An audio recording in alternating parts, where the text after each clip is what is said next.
चारों जुग परताप तुम्हारा, हे प्रसिद्ध जगत उजियारा।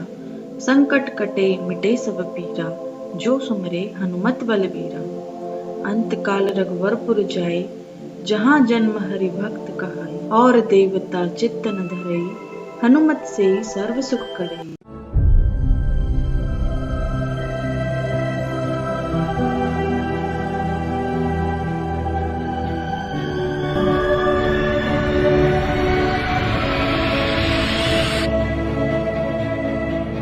इन अलग अलग चौपाइयों से आप समझ ही गए होंगे कि हम किनकी बात कर रहे हैं।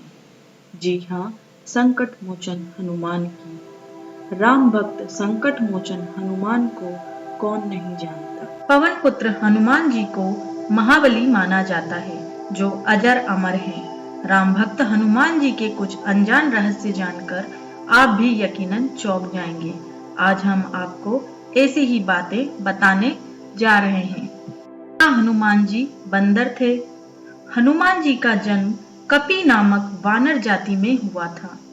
भगवान श्री राम के जन्म के पूर्व हनुमान जी का जन्म हुआ था, अर्थात आज से लगभग 7129 वर्ष पूर्व ही हनुमान जी का जन्म हुआ था। क्या आप जानते हैं कि आज से 9 लाख वर्ष पूर्व एक ऐसी विलक्षण वानर जाति भारतवर्ष में विद्यमान थी, जो 12 से 15 हजार वर्ष पूर्व विलुप्त हो गई है। इस जाति का नाम कपि था। हनुमान जी के संबंध में यह प्रश्न सर्वत्र उठता है कि क्या हनुमान जी बंदर थे। इसके लिए कुछ लोग रामायण आदि ग्रंथों में लिखे हुए हनुमान जी और उनके सजातीय बांधव सुग्रीव, अंगद, बाली के नाम के साथ वानर, कपि आदि विश्लेषण पर पढ़कर उनके बंदर होने का उदाहरण देते हैं। उनके पुच्छ, लांगूर, बाली और लाम से लंका दहन का प्रत्यक्ष चमत्कार इसका प्रमाण है। तो यह जानकर बहुत आश्चर्य होगा कि ब्रह्मचारी होने के बाद भी हनुमान जी पिता थे। जी हाँ, राम भक्त हनुमान को सभी बाल ब्रह्मचारी के रूप में जानते हैं, लेकिन बहुत कम लोग जानते हैं कि उनका एक बेटा भी था, जिसका नाम मकरध्वज था। आपको यह जानकर बहुत आश्चर्य होगा कि कुंती पुत्र भीम थे हनुमान के भाई। जी हाँ, श्री राम का जन्म 5114 ईसा पूर्व हुआ था। हनुमान का जन्म श्री राम के जन्म से कुछ वर्ष पूर्व हुआ था। इस तरह श्री कृष्ण का जन्म 3112 ईसा पूर्व हुआ था। इस मान से भीम का जन्म श्री कृष्ण के जन्म से कुछ वर्ष पूर्व हुआ था। हनुमान और भीम के जन्म में कम से कम 2000 वर्ष का अंतर आता है। तब आप यह सोच रहे होंगे कि ये दोनों भाई कैसे हो सकते हैं। दरअसल हनुमान जी पवन पुत्र हैं। कुंती ने भी पवन देव के माध्यम से भीम को जन्म दिया था। इस प्रकार से दोनों के पिता एक ही हैं। इसीलिए हनुमान की तरह भीम को भी पवन पुत्र कहा जाता है। दोनों ही महाशक्तिशाली हैं। आपको यह जानकर हैरानी होगी कि हनुमान जी जो राम भक्त थे, उनका युद्ध उन्हीं राम जी के साथ हुआ था। दरअसल गुरु विश्वामित्र के निर्देशों के अनुसार भगवान राम को राजा ययाति को मारना था, और राजा ययाति ने हनुमान जी से शरण मांगी थी। तो हनुमान जी ने ययाति के वचनानुसार राम जी से युद्ध किया, जो युद्ध बिना ही अस्त्र शस्त्र से लड़ने की बजाय हनुमान जी ने राम नाम जपना शुरू कर दिया।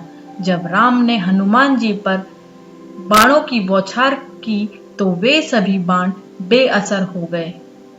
इसलिए विश्वामित्र हनुमान जी की श्रद्धा भक्ति देखकर हैरान रह गए और भगवान राम को इस धर्म संकट से मुक्ति दिलाई। जानते हैं कि राम भक्त हनुमान जी माता जगदम्बा के सेवक हैं। हनुमान जी माता के आगे आगे चलते हैं और भैरव जी माता के पीछे पीछे चलते होंगे। आपने देखा होगा कि माता के देश भर में जितने भी मंदिर हैं, वहां उनके आसपास हनुमान और भैरव के मंदिर जरूर होते हैं। हनुमान जी की खड़ी मुद्रा में और भैरव जी की कटे सिर में मुद्रा होती है। कुछ लोग उनकी यह कहानी माता वैष्णो देवी से जोड़कर देखते हैं। पता है कि ब्रह्मास्त्र हनुमान जी के लिए बेअसर था। जी हाँ, हनुमान जी के पास कई वरदानी शक्तियां थी, लेकिन फिर भी वे बगैर वरदानी शक्तियों के भी महाशक्तिशाली थे। ब्रह्मदेव ने हनुमान जी को 3 वरदान दिए थे, जिनमें उन पर ब्रह्मास्त्र बेअसर होना भी शामिल था, जो अशोक वाटिका में काम आया था। आपने हनुमान चालीसा में सुना होगा, चारों जुग परताप तुम्हारा, हे प्रसिद्ध जगत उजियारा। अर्थात त्रेता युग में हनुमान जी ने केसरी नंदन के रूप में जन्म लिया और राम भक्त बनकर उनके साथ छाया की तरह रहे। इसी तरह द्वापर युग में हनुमान जी भीम की परीक्षा लेते हैं। इसका एक बहुत ही सुंदर प्रसंग है कि एक बार भीम अपनी पत्नी के लिए एक फूल ढूंढ रहे थे, तो रास्ते में उन्हें एक बंदर मिला जो अपनी पूंछ से रास्ता रोके हुए था। भीम ने उसे अपनी पूंछ हटाने को कहा। तब बंदर ने भीम को चुनौती देते हुए कहा कि यदि तुम मेरी पूंछ हटा सकते हो तो हटा लो। लेकिन भीम हनुमान जी की पूंछ को हिला भी न सका। तब भीम को एहसास हुआ कि यह कोई साधारण बंदर नहीं है, यह बंदर और कोई नहीं बल्कि हनुमान थे। मंगलवार यानी हनुमान जी की पूजा अर्चना करने का दिन, उन्हें प्रसन्न करने के लिए उनकी प्रिय वस्तुओं को उन पर अर्पण करने का दिन। आपने अक्सर देखा होगा कि हनुमान जी को सिंदूर चढ़ाया जाता है। आखिर हनुमान को सिंदूर इतना क्यों प्रिय है?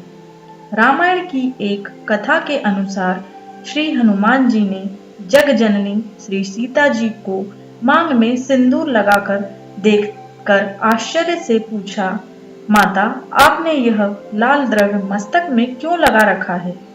तब सीता जी ने ब्रह्मचारी हनुमान जी की इस सीधी सादी बात पर प्रसन्न होकर कहा, पुत्र, इसे लगाने से मेरे स्वामी की दीर्घ आयु होती है और वह मुझ पर प्रसन्न रहते हैं। श्री हनुमान ने यह सुना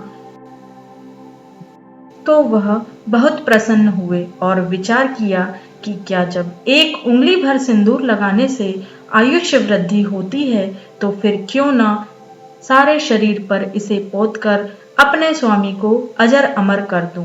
आप जानते हैं कि हनुमान जी आज भी जीवित हैं।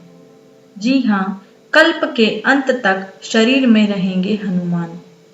इंद्र से हनुमान जी को इच्छा मृत्यु का वरदान मिला था। भगवान राम के वरदान के अनुसार कल्प का अंत होने पर उन्हें सायुज्य की प्राप्ति होगी। माता सीता ने भी हनुमान जी को चिरजीवी होने का वरदान दिया था। यदि मनुष्य पूर्ण श्रद्धा और विश्वास से हनुमान जी को याद करे, तो तुलसीदास जी की भी भांति उन्हें भी हनुमान जी और राम दर्शन होने में देर नहीं लगेगी। ये वचन हनुमान जी ने ही तुलसीदास जी से कहे थे। चित्रकूट के घाट पे भई संतन की भीड़, तुलसीदास चंदन घिसे तिलक देत रघुवीर। दोस्तों, अगर आपको यह वीडियो पसंद आया हो तो प्लीज़ इसे लाइक, सब्सक्राइब और शेयर अवश्य करें।